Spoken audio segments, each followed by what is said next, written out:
大家好，今日想同大家分享陪咗我14年，而家有5尺高嘅金邊虎尾蘭分株同埋換盤。今次係佢第2次換盤，上一次冇分到株，只係換咗大少少嘅盤。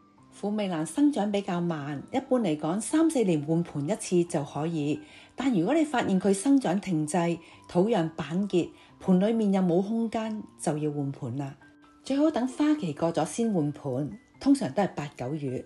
同虎尾蘭換盤對於我嚟講非常之有難度，以下有幾點我哋要留意嘅：揀一啲排水快嘅仙人掌土壤。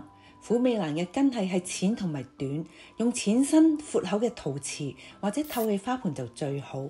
花盆底部一定要有排水窿，新盤比舊盤闊2寸就夠。太大土壤太多，虎尾蘭容易腐爛。我哋要等土壤完全乾透先換盤，咁樣比較容易脫盤，冇咁容易拉傷啲根，方便檢查爛根。剪後可以好快收乾，減少腐爛嘅風險。可以用筷子輕輕鬆開，幫助去除舊泥，避免整斷太多嘅根。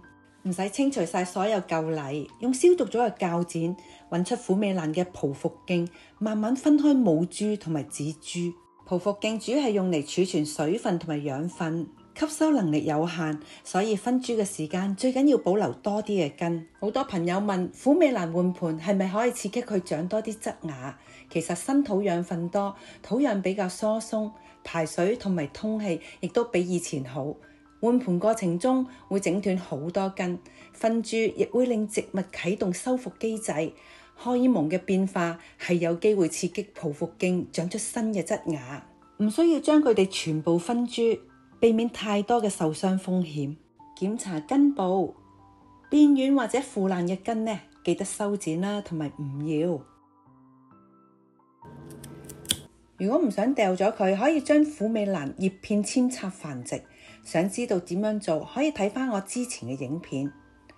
不論種子或者葉片繁殖出嚟嘅都係冇金邊嘅，只有從母株分株出嚟嘅小苗先有金邊，所以金邊虎尾蘭嘅價格比一般綠葉嘅貴幾倍。將所有剪口搽少少肉桂粉，幫助收乾同埋殺菌。晾乾1日先上盤，減少腐爛嘅機會。1日後剪口已經收乾，可以上盤。虎尾蘭比較高大，上重下輕，但又唔可以種得太深，只可以種返原來嘅位置。如果唔係，葉片好容易腐爛，所以要將佢企穩喺個盤上面呢，係有難度嘅。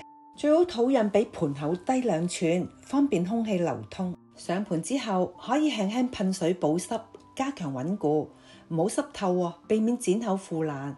過3至5日就可以正式淋水。呢段時間將佢放喺半陰嘅地方，最好將佢靠喺角落頭，避免佢冧落嚟。等大約1星期左右呢，就可以恢復正常。呢盤虎尾蘭曾經開過8枝花梗，香味難忘。有興趣嘅可以睇返我之前嘅影片。如果你鍾意呢條片嘅內容，請訂閱、分享同埋 like。多謝你哋嘅收看。